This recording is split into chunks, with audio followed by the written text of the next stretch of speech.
जादुई नदी का पानी। बहुत समय पहले की बात है।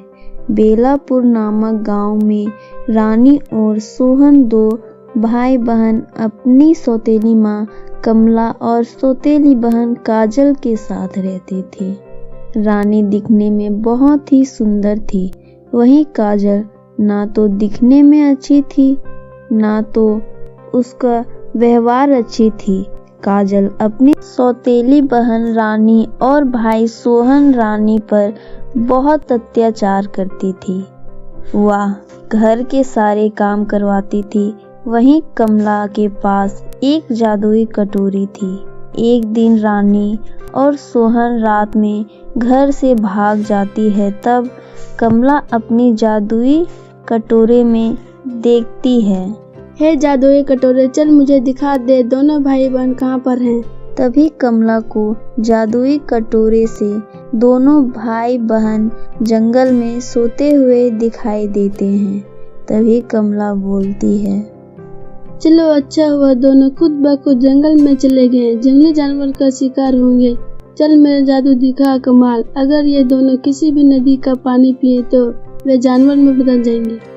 सुबह जब दोनों भाई बहन का नींद खुलता है तो दोनों देखते हैं कि जंगल में हैं। अच्छा हुआ भैया हम वहाँ से भाग आए, वरना हमारी सौतेली माँ तो हमें मार ही डालती।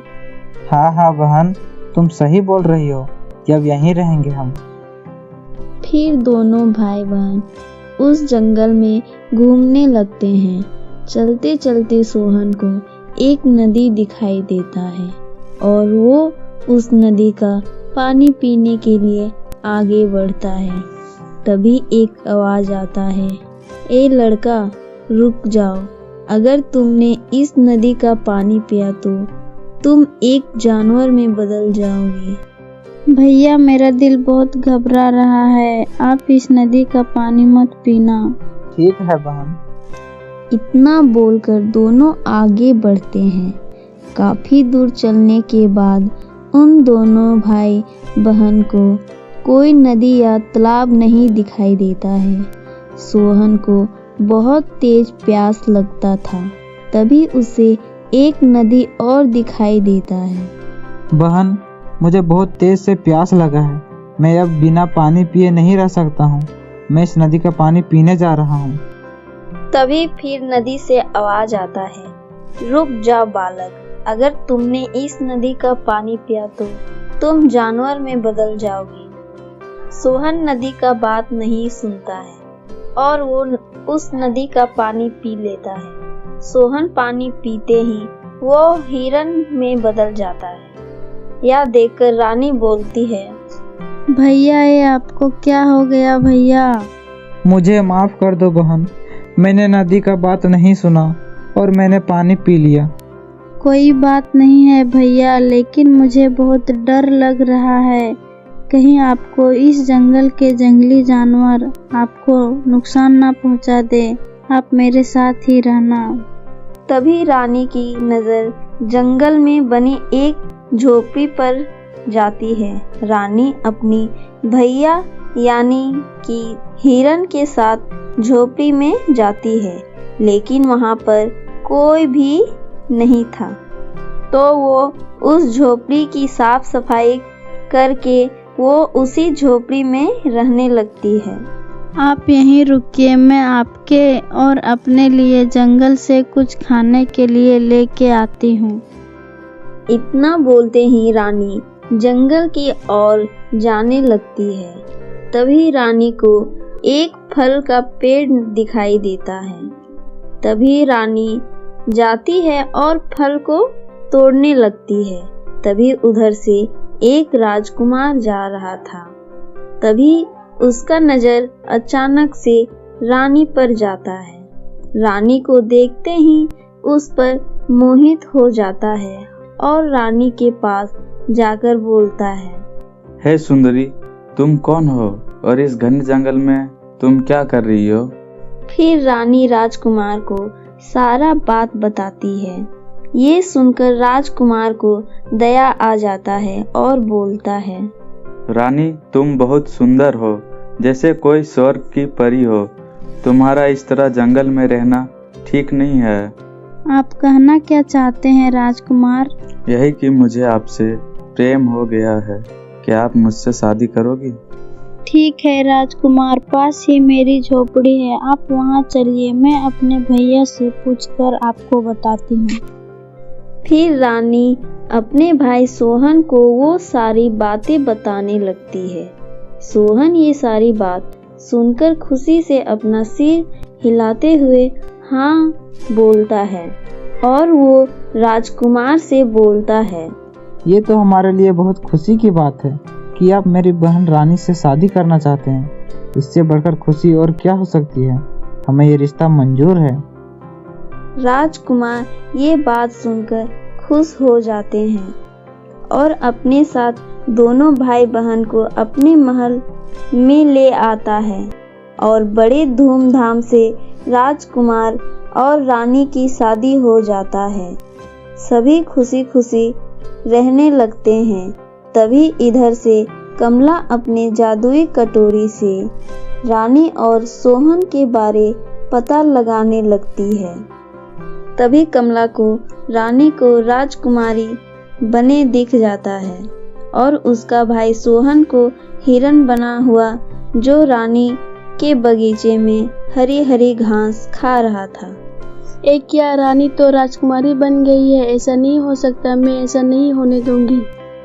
तभी कमला अपने जादू से काजल बेटी को एक महल में ले जाती है और रानी को अपने जादू से बेहोश कर देती है और फिर काजल को अपने से रानी बनाकर बोलती है, काजल बेटी, अब से तुम्हें रानी की जगह इस महल में रहना है। इतना बोलकर कमला रानी को उसी जंगल में छोड़ आती है। सुबह होने पर जब सोहन अपनी बहन के रूम में आता है और बोलता है, बहन तुम उठ गई? अरे हिरन इस महल में कहाँ से आ गया? चल भाग यहाँ से। सोहन उदास मन से बाहर निकल जाता है, लेकिन उसका मन नहीं मानता है। वो दोबारा अपनी बहन के रूम में जाता है तो देखता है कि अपनी माँ और काजल को आपस में बात करते सुन लेता है। अच्छा, तो ये डायन यहाँ भी हमारे पीछा करते आ गई है। और ये क्या? ये तो मेरी बहन रानी को जंगल में मरने के लिए छोड़ाई है। मुझे किसी भी तरह रानी की जान बचाना होगा। इतना बोलते ही सोहन रानी को ढूंढने के लिए जंगल की तरफ निकल जाता है। जाते ही सोहन जंगल में ढूंढने लगता है, पर उसे रानी कहीं दिखाई नहीं देता है। रानी बहन तुम कहाँ हो? मुझे तुम दिखाई क्यों नहीं दे रही हो? लेकिन उसको कोई जवाब नहीं मिलता है। बहुत ढूंढने के बाद उसे जंगल में एक साधु दिखाई देता है। सोहन साधु के पास जाता है और विनती करता है, बाबा आप मेरी मदद करेंगे क्या? मेरी बहन नहीं मिल रही है। क्या आप मेरी बहन को ढूंढने में मेरी मदद करोगे? मुझे पता है बच्चा कि तेरी बहन कहाँ है, और मुझे यह भी पता है कि तुम्हारा यह हालत किसने किया है। बाबा आप तो अंतर्यामी हैं, आप सब कुछ जानते हैं, फिर आप कुछ उपाय क्यों नहीं बताते? अवश्य बच्चा, क्यों नहीं। यहाँ से तुम दक्षिण की ओर चले जाओ, वहीं तुम्हारी बहन मिलेगी। और यह लो जादुई नदी का पानी, इसे तुम अपने सौतेली माँ के ऊपर छिड़क देना, जिससे उसकी जादुई शक्ति हमेशा के लिए खत्म हो जाएगी। आपका बहुत बहुत धन्यवाद बाबा। फिर सोहन बाबा से विदा लेकर अपनी बहन रानी को ढूंढने के लिए निकल जाता है। जाते जाते वह रानी के पास पहुंच जाता है। रानी मेरी बहन, मैं आ गया हूँ, तुम चिंता मत करो, मैं सब कुछ ठीक कर दूंगा। फिर दोनों भाई बहन वहां से अपने महल जाने लगते हैं। जाते ही वह सारी बातें राजकुमार को बता देती है। फिर राजकुमार रानी को देखते ही पहचान जाता है। अच्छा तो ये बात है। तभी मैं सोचूं कि अचानक से रानी का व्यवहार इतना बदल कैसे गई। मैं इस माँ बेटी को अब नहीं छोड़ूंगा। फिर राजकुमार सारे सैनिकों को बुलाता है और बोलता है, सैनिकों, उस माँ बेटी को मेरे सामने लाया जाए। फिर सैनिकों ने राजकुमार के सामने दोनों माँ बेटी को लेकर आता है। कमला रानी को राजकुमार के साथ देखकर समझ जाती है कि राजकुमार को सब कुछ पता चल गया होगा।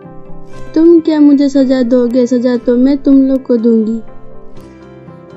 इतना बोलकर जैसे कमला अपना जादू करने वाली होती है, तभी रानी साधु के द्वारा दिए गए जल को कमला पर छिड़क देती है। जल छिड़कते ही कमला को सारा जादू खत्म हो जाता है और वो कुछ भी नहीं कर पाती है। कमला का जादू खत्म होते ही सोहन हिरन से अपने असली रूप में आ जाता है।